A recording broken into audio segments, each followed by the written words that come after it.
Hello दोस्तों, कैसे हो आप सब। आई होप आप सब ठीक होंगे। तो दोस्तों, आज की इस वीडियो में मैं आपको बताने वाला हूँ कि कैसे इनकम सर्टिफिकेट अप्लाई किया जाए। ऑनलाइन इनकम सर्टिफिकेट कैसे अप्लाई किया जाए, जिसे आय प्रमाण पत्र कहा जाता है। इसको ऑनलाइन कैसे आवेदन करें और ये कितने दिनों में बनकर हमारे पास चला आएगा। तो दोस्तों, चलिए इनके बारे में हम स्टेप बाय स्टेप समझेंगे और कैसे फॉर्म भरना है, क्या क्या करना है, वो सारे आपको स्टेप बाय स्टेप समझाऊंगा। तो दोस्तों, वीडियो में देर न करते हुए वीडियो को स्टार्ट करते हैं। अगर आप मेरे चैनल पर नए हैं और आप मेरे चैनल को सब्सक्राइब नहीं किया है, तो जल्द से जल्द चैनल को सब्सक्राइब कर लीजिएगा, ताकि जब भी मैं इससे रिलेटेड वीडियो पोस्ट करूं तो आपके पास नोटिफिकेशन पहुंच जाए। तो चलिए वीडियो को स्टार्ट करते हैं।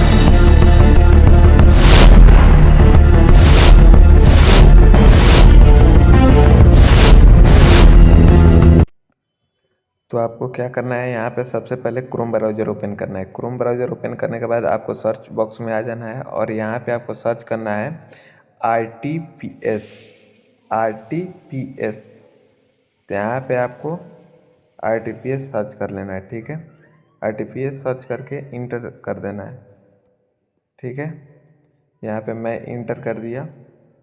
इंटर करने के बाद आपको यहाँ पे स्क्रॉल करके नीचे आ जाना है और यहाँ पे लिखा है RTPS2BR, उस पर सेलेक्ट कर लीजिएगा। ठीक है, उसको सेलेक्ट करने के बाद आपके पास ये इंटरफेस खुल कर आ जाएगा। यहाँ पे दिख रहा होगा RTPS सर्विस। ठीक है, उसके नीचे दिख रहा होगा जनरल एडमिनिस्ट्रेटिव डिपार्टमेंट। ठीक है, तो आपको इस पर क्लिक कर देना है।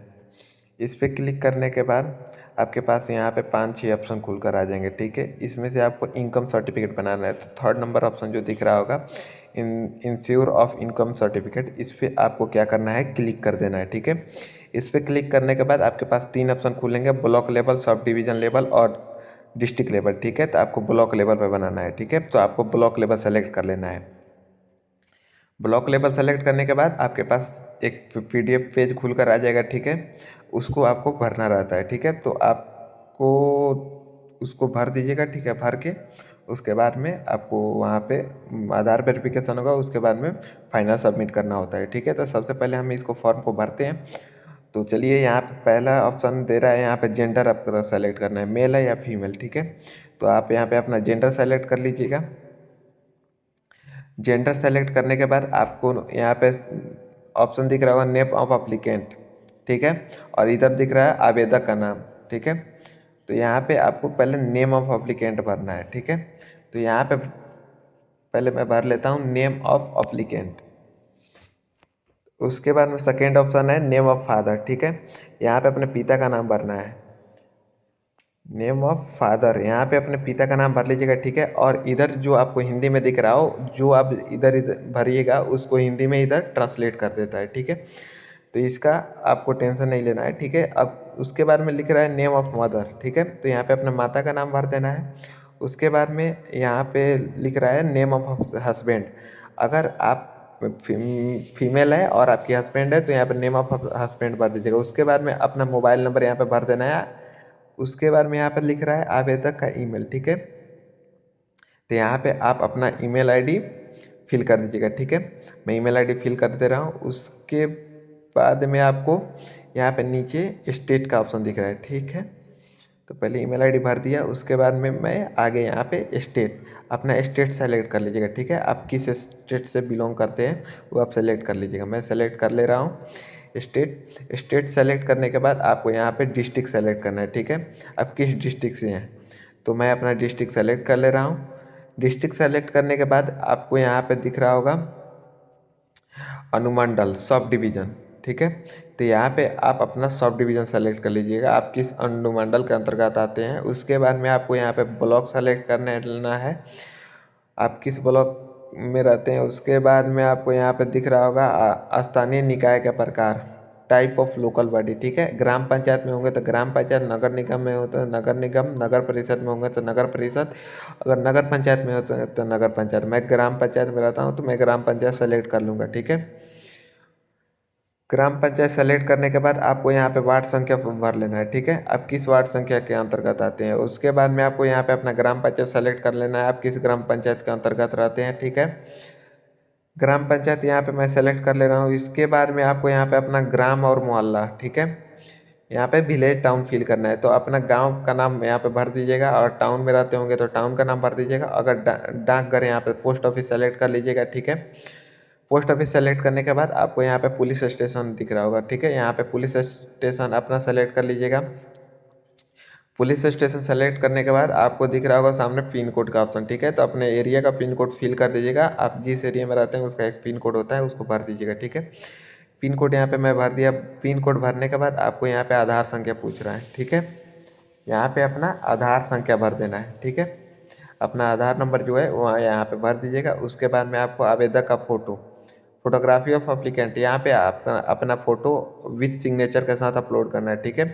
फ़ोटो को सिग्नेचर में ही इंक्लूड कर देना है, ठीक है। तभी जाकर ये एक्सेप्ट करेगा, नहीं तो आपका फॉर्म रिजेक्ट कर सकता है, ठीक है। तो यहाँ पे आप वो फ़ोटो अपलोड करने के बाद आप अपना पेशा सेलेक्ट कर लीजिएगा। आप किस प्रोफेशन के अंदर आते हैं, स्टूडेंट होंगे तो स्टूडेंट, अगर जॉब में होंगे तो जॉब, ठीक है। बिजनेस होंगे, किस फार्मर होंगे, जो भी होंगे वो अपना सेलेक्ट कर लीजिएगा। अगर कुछ भी नहीं होंगे तो अदर कर दीजिएगा।